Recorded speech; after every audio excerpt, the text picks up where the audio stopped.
Welcome to Policy RX with the Rock Doc. I'm Eric Murdoch, coming to you from the doctor's office in Estes Park, Colorado. Today we're chatting with Connor Herson, and this is kind of a tough intro because Connor's accomplished so much in his climbing career. He's been climbing probably since for his entire life. Currently, he's a Black Diamond and La Sportiva sponsored athlete. He's had an incredible last couple years in Yosemite. I mean, between free climbing the nose in a day, establishing hard routes on the rostrum and Tuolumne, red pointing the magic line, red pointing meltdown, and doing the first free ascent of the triple direct on El Cap. And that's just a few of his accomplishments. We're just honored to have Connor here to chat about his perspectives on climbing, the future of climbing, and what Access Fund is doing. So thanks so much for joining us, Connor. And I know you're leaving for your Yosemite this afternoon. So thank you for making the time to speak to us. Sweet. Yeah, thanks so much for having me. I'm psyched to chat with you guys. Nice. Let's get into it. So, as you know, a lot of young climbers get into climbing now, obviously through the climbing gyms and are really involved in competition climbing. And I know you were involved in that also. But for some reason, it seems like traditional climbing kind of sunk its teeth into you early on.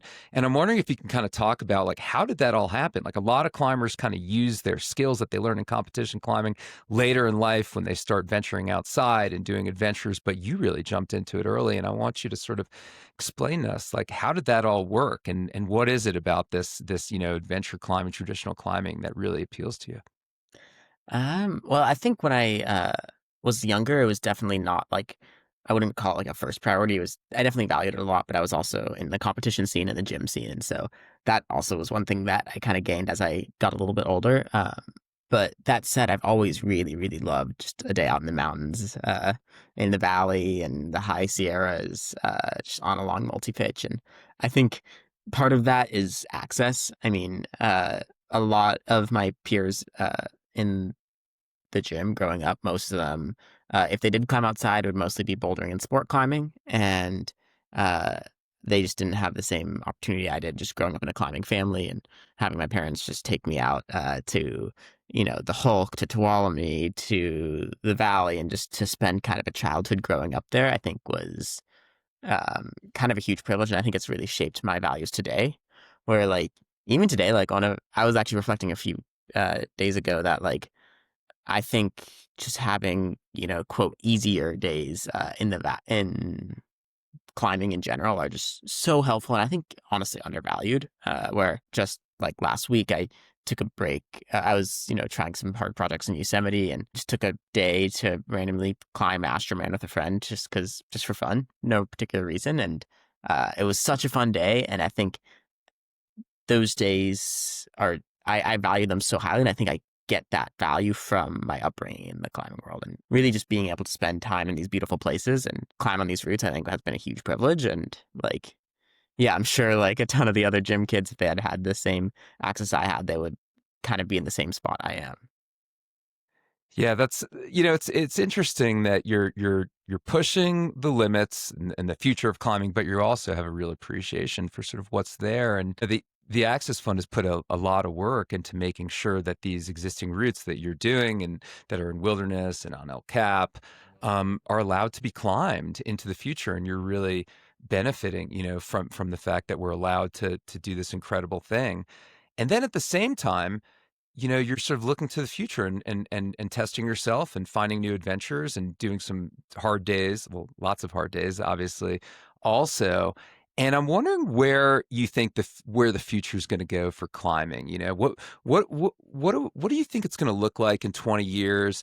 And why is this idea of like constantly finding new lines and finding new challenges? Why is that really important for America's climbing culture?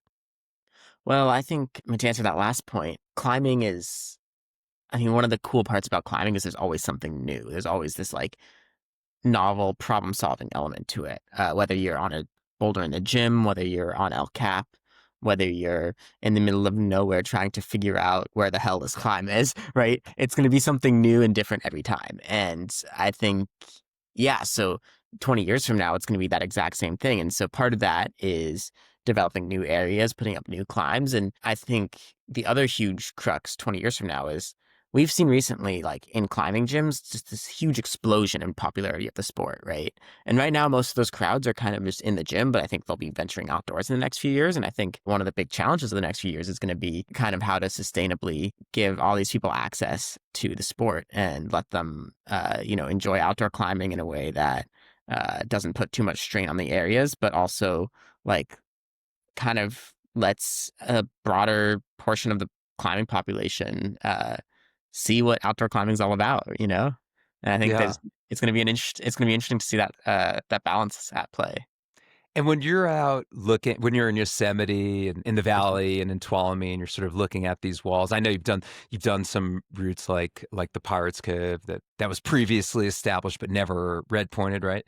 What are you looking for, like for new adventures when we sort of are working to protect the ability of the next generation to be creative and to find new lines? Like, what are you thinking about when you're out in Yosemite, besides the days when you're doing easy days in quotes? What do you think you can accomplish? What do you think you're going to be able to accomplish in the next decades? I mean, I'm definitely like really, really eager to kind of start developing my own vision. I mean, a lot of the first attempts I've done have been routes that people have either been scoping or, Mhm. they've been existing projects. And I'm really excited to kind of like find my own lines and kind of be able to, kind of do some exploring of my own and finding some, yeah, kind of finding these next generation lines that, maybe people didn't find before, or maybe they didn't think were possible before, and really just kind of asking the question of like, what is possible to be climbed? And I think when I'm looking at a climb in an area like Yosemite, I think a lot of the question is like, well, is it? I think a lot of it is going to be difficulty, but I think a lot of it's also quality and like location. And like, I think I would rather establish like a really good route than just a really, really hard route. And I think I want that to kind of continue to be a guiding force in my climbing yeah, through my entire career. So exciting to watch what you're up to. You're obviously having a high point. Do you? And I've heard this in interviews with you before. Like, are you worried you're peaking too early at 15 when you pre-con the news? But that's clearly not happening. I mean, what are your thoughts on sort of like you continuing to push yourself? I'm all for your leave of absence. By the way, I'm glad you're Thanks. doing it. But you've got a lot on your plate. Yeah. Like how are you juggling all these things at the same time? Well, I think it definitely like I think what I've found recently has been really helpful is rather than just trying to do both at the same time, kind of be alternating between the two worlds. So Hmm. uh, this is the second year where I've taken fall off from school, and so then I'm in school from January through June, and then from like the second half of June through December I'm climbing, and I think being able to alternate between the two has been really really helpful. Where like I'm able to kind of just avoid burnout in both worlds. And that's been really, really good. And it's allowed me to kind of keep progressing and keep a love of both worlds, really. Where, I just this morning, I got into a master's program at Stanford. And just last week, I've been kind of checking out this new futuristic line on Leaning Tower in Yosemite. And so it's cool to kind of have that continuing motivation in both worlds. And I don't really see my career in either world ending particularly soon. And yeah, it's funny. It's like I joke about, I have joked in the past, like, oh, I peaked at 15 on the nose, but like, I did go back this year and do it in like a day. And uh, it felt a lot better. So that was very satisfying. And I think thinking about it in terms of peaking versus not, I think is not necessarily the most productive conversation. That I'm not. I'm trying to kind of step away from that now and just, I want to keep improving, obviously, and I want to keep just finding climbs that push me in some way and climbs that inspire me, more importantly. Yeah. Think that's a healthy outlook. And congrats on your success at, No, at thanks. Stanford. It's really impressive. One thing I wanted to talk to you about again about the Pirates Code is that at Hmm. Access Fund, we got a lot of calls and we're really psyched up because you happen to be wearing a purple Access Fund shirt on the send, and that was highlighted in the video, so people were really pumped up about it. It was just like an authentic promotion of the Access Fund, whether you're intended or not. I seem to think you just picked it off to the floor because it was the closest thing to you. But what are your thoughts on the benefits of the Access Fund? What are the things that the Access Fund is doing that's connecting with you most and makes it feel like it's an important organization to the future of climbing and to what you're up to? I mean, it's funny. I think you might have been right in that it might have just been like what I had that was clean. But it is true. Like I kind of only want to wear a shirt, apparel from my sponsor if I'm going to be shooting on a route, which I knew that day I would be shooting. But when I picked up the Access Fund shirt, I thought, well, this is cool. Like I do respect Access Fund. I really like the work they're doing. I'm really, really psyched to be promoting them. And so, I guess for Access Fund for me, there's really like everything that Access Fund does has kind of resonated with me. I can just like growing up, a huge portion of my climbing growth and progression has been at Jailhouse. And Jailhouse, we really have access to it today. We can really climb there because of an easement that Access Fund helped negotiate with the landowners. I want to say that was like 20 years ago or so. I don't remember the exact year.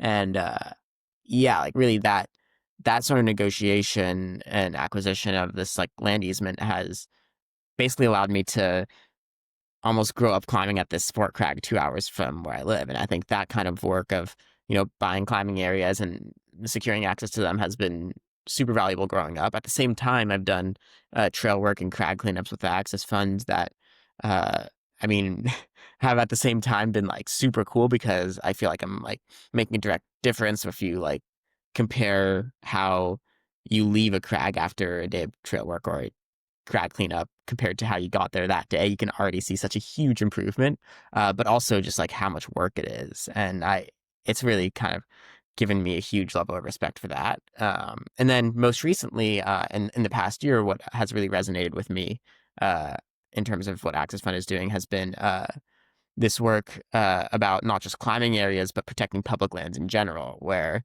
Mike Lee puts a provision into this big bill that's going through Congress to sell off just like a ton of public land. Like I think it was like millions of acres, if I recall correctly. And Access Fund really just kind of spearheading this charge to mobilize climbers all around the world on the ground to sorry, I think I've said all around the world, I meant all around the US. Um, but mobilizing these climbers to, give calls to their local representatives and senators, to write emails, to organize, to get other people involved, and just like, ultimately it was successful. That provision was removed from the bill. Unfortunately, the bill still passed, but that's a different story. But I think, I love taking care of and maintaining access to these climbing areas, but I think compared to just our public lands as a whole, right? Like our public lands are so valuable, and I think we cannot and should not put like a monetary value on them, right? And so trying to sell them off, trying to get rid of them, I think is a huge mistake. And I really respect that Access Fund is willing to just put up the fight to really retain access. And, whether this is through, yeah, this recent legislation, whether it's through the roadless rule, I really respect that work as well. So I don't know, kind of a non-answer because I didn't really pick one aspect of Access Fund's work, but I think it's just because really everything that Access Fund does resonates with me a lot as a climber and just as a general person, as an American. I think it just really resonates with me. Well, thanks so much for that. Yeah, we're trying hard to buy climbing areas, to negotiate good access, and to protect these places for the future. So really appreciate your words on that. So you're heading to Yosemite. Today is the 6th of November.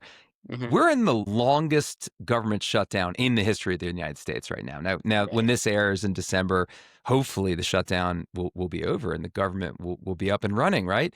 And as you go to Yosemite, are you concerned at all about what you're going to see, or are you planning to do something different? I mean, there's some things happening, and I'm wondering, does it matter at all to you as you launch out, into this climbing season in the valley?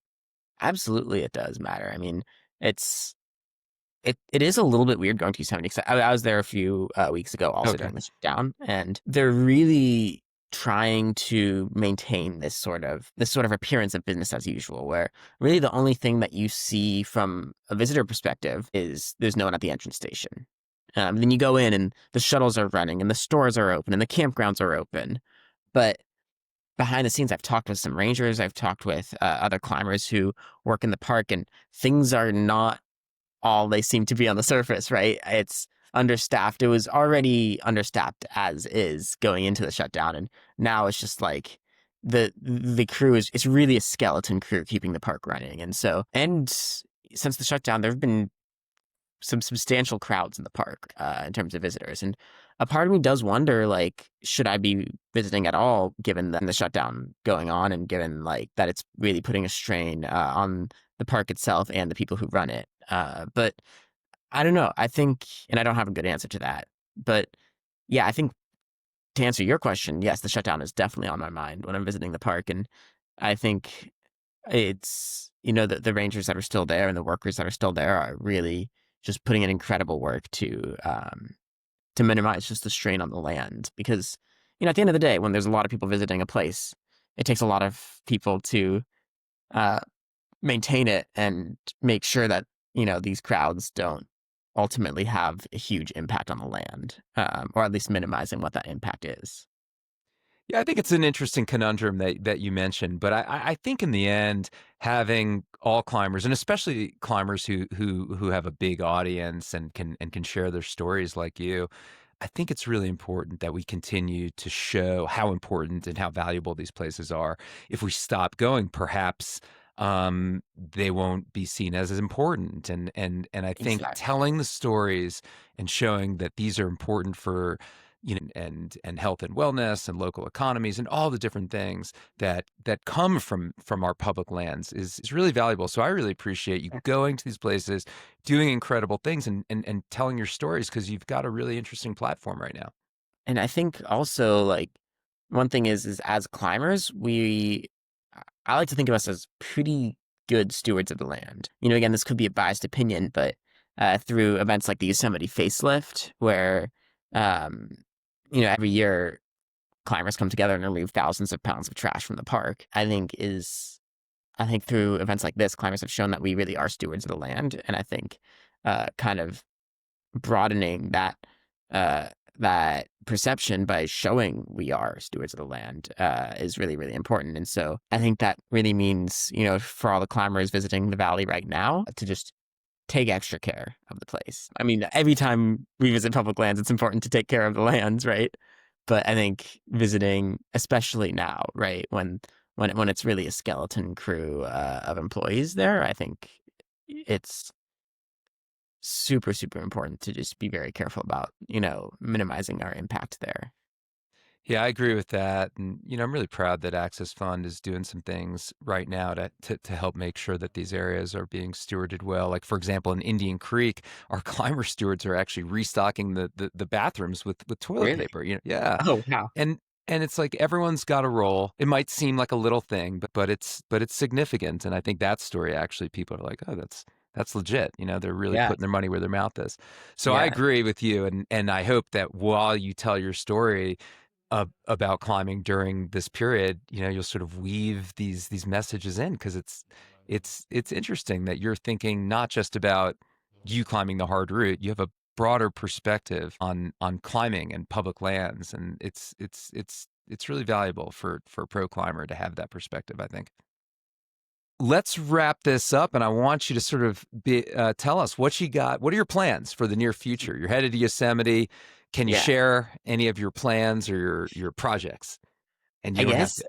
it's interesting that you were talking about, the kind of looking forward into climbing in the next 20 years and what that means in terms of first ascents, in terms of new routes. And I'm actually currently checking out it. It's an old project from Todd Skinner, but it still hasn't been free climbed on Leaning Tower. And I think it, climbing on it. I've been thinking a lot about kind of the future because it is really kind of a futuristic line. And it won't be one that I send this year, maybe even next year, but it's cool to kind of put in the original time, some reconnaissance missions, if you will. And so I've been climbing on that a little bit. I kind of just started checking out and I'm pretty psyched on it. But there's so many climbs in Yosemite that I still haven't even tried. And like there's so much on my plate. Like every time I go into a valley season, my tick list, like my list of climbs that I'm psyched on. I don't have like a physical list; it's just like in my head. But this list of climbs is like it's like more than like 5 seasons worth of climbs if they were 5 very productive seasons. And I go into every season like I want to do this and I want to do that. And I think that's what's so cool about an area like Yosemite is there's just so much rock and so many established routes that I really do feel like a kid in a candy store there. So exciting. I can't wait to sort of see what you're able to accomplish. And the Access Fund is we're working as hard as we can to make sure you can still get out there and Oh, do these things. And we're really rooting for you. Um, so this we're recording this obviously in November, but we're gonna launch this thing in December during the match campaign, and one of your sponsors, big sponsors, Black Diamond, is actually matching every donation to the Access Fund during this sort of donation season, one for one, so up to $80,000. So if folks are listening and they're inspired by Connor and they want to make a donation, they get doubled the value, and Black Diamond is so generous for making that happen. So we really appreciate that. We really appreciate talking with Connor, and we're holding him up. He's got his car packed outside and ready to go. So we're excited to see what you can accomplish. Thanks so much for joining us. It was really great to meet you. oh, thank you. Yeah, thanks for having me on, and I really appreciate the work you guys do. It really is impactful. Wouldn't have had like without the Access Fund, I couldn't have had nearly the climbing childhood that I've had. And yeah, I just really appreciate the work you guys do. Appreciate Black Diamond for matching donations. Take care, Connor. Take care, Okay, everyone, thank you. and we'll see you at the next episode of Policy RX.